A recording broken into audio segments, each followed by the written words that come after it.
1950 मध्ये एका रात्री चायनाच्या आर्मीने तिबेटमध्ये घुसखोरी केली. तिबेटने भारताकडे मदत मागितली. भारताने त्याला नकार दिला.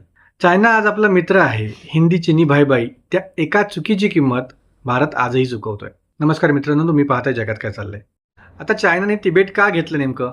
कारण तिबेट म्हणजे एशियाचा वॉटर टॉवर आहे. ब्रह्मपुत्रा, इंडस, योगजे जगातील सर्वात मोठे रिव्हर्स तिबेटमधून निघतात. तिबेट म्हणजे हिमालयाजवर उंचीवरून इंडियावर नजर ठेवता येते.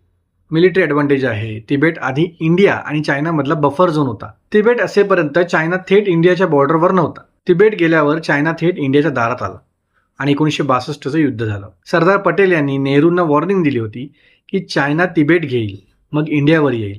नेहरूंनी ते ऐकलं नाही. तिबेटने इंडियाकडे मदत मागितली. इंडियाने नकार दिला आणि तिबेट गेला.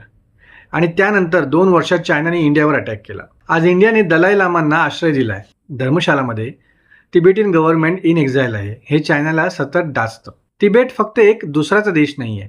तिबेट म्हणजे इंडियाची सिक्युरिटी होती. तिबेट स्वतंत्र असता तर चायना कधीच इंडियाच्या बॉर्डरवर नसता. 1950ची ही चूक आजही भारत भोगतोय. हाच इतिहासाचा सर्वात मोठा धडा आहे. पाहत राहा जगात काय चाललं.